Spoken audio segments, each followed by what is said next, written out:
বাংলাদেশ সেনাবাহিনী আজ দেশের সীমানা পেরিয়ে বহির্বিশ্বেও উল্লেখযোগ্য অবদান রেখে চলেছে।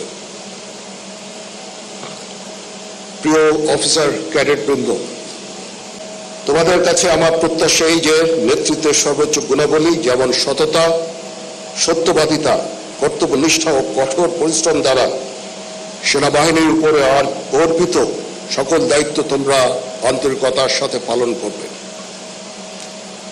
তোমাদেরকে যে কোনো ধরনের চ্যালেঞ্জের গ্রহণের জন্য সবসময় প্রস্তুত থাকতে হবে, সামরিক চেতনা মূল্যবোধকে সমুন্নত রাখতে এবং যে কোনো সিদ্ধান্ত গ্রহণের ক্ষেত্রে দেশপ্রেমকে সর্বোচ্চ গুরুত্ব দিতে হবে।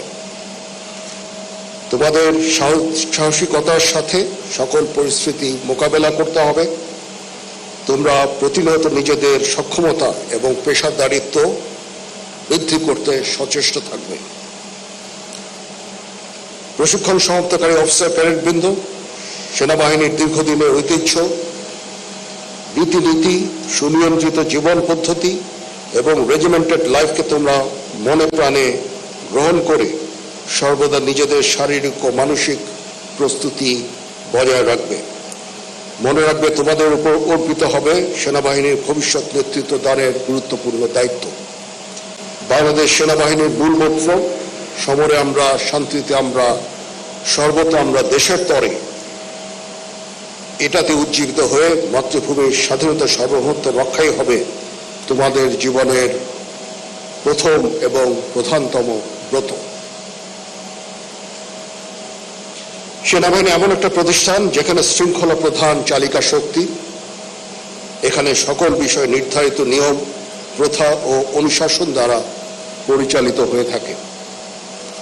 যে কোনো বিষয়ে চূড়ান্ত সিদ্ধান্ত নিতে নিজের বিবেকের দ্বারস্থ হবে। তোমরা ভুলে যাবে না, তোমাদের গড়ে তুলতে দেশের খেটে খাওয়া মানুষের অনেক অবদান রয়েছে। মনে রাখবে, সামরিক জীবনে ধর্মীয় মূল্যবোধের চর্চা ও ধর্মীয় অনুশাসন মেনে চলার গুরুত্ব অপরিসীম, যার মাধ্যমে একজন সেনা সদস্য কর্মক্ষেত্রে নিজেকে আদর্শবান, মর্যাদাবান ও উন্নত চরিত্রের অধিকারী হিসাবে গড়ে তুলতে সক্ষম হয়। তোমাদের প্রশিক্ষণের দক্ষতা বৃদ্ধির জন্য সর্বদা সচেষ্ট থাকবে, তাহলেই তোমরা কর্মক্ষেত্রে সফল হতে পারবে।